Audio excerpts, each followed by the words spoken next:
La derecha atroz de la pantalla. Desde 2023 hasta mediados de 2026 se llevaron a cabo 14 comicios presidenciales en América Latina y el Caribe. De esas elecciones, 11 fueron ganadas por alguna de las dos formas que asume la derecha reaccionaria regional desde la segunda década del presente siglo. Únicamente en 3 países fueron electos mandatarios de izquierda: Claudia Sheinbaum en México, Bernardo Arévalo en Guatemala y Yamandú Orsi en Uruguay. Pero solo en 2 casos se observaron continuidades políticas: Ecuador y México. En el resto, los electorados castigaron a los candidatos de los partidos gobernantes.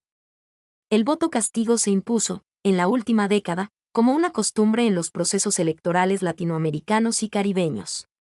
Una tipología de las dos derechas que tributan a los aires trumpistas incluye a los securitistas, cuyo máximo exponente es el salvadoreño Nayib Bukele, matriz que también identifica a la costarricense Laura Fernández y al chileno José Antonio Kast, y a la derecha liberticida, expresada por Javier Milei y por Abelardo del Espriella.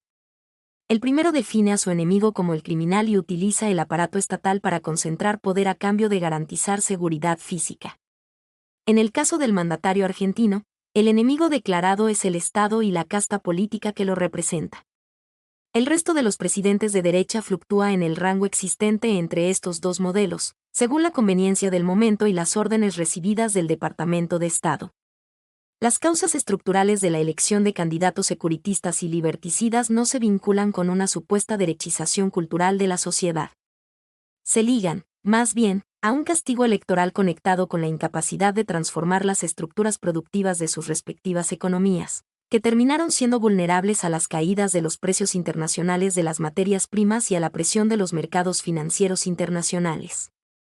Las crisis inflacionarias también favorecieron ese desenlace.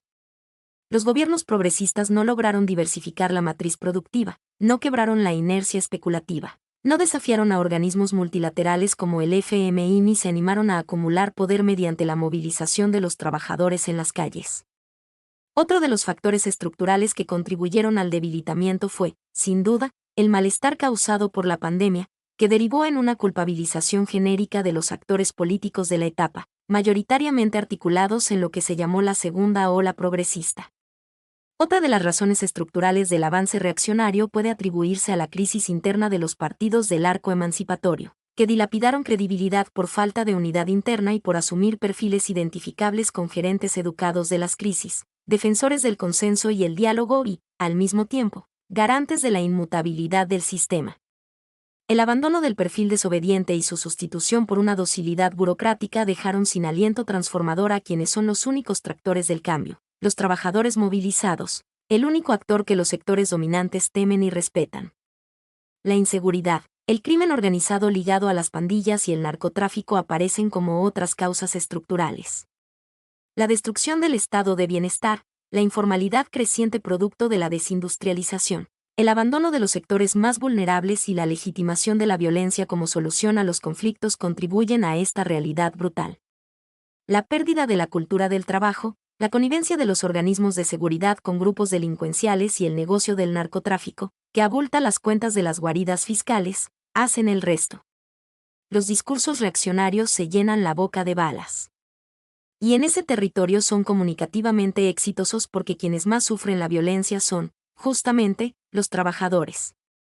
Si las izquierdas continúan evadiendo esta dimensión táctica y otorgan a las derechas el monopolio de la defensa de la vida, será difícil responder a las demandas cotidianas de quienes viven, diariamente, con miedo en los barrios populares. Mi nombre es Demim. Soy tu asistente personal. Mi sitio en internet es demim.es.tl.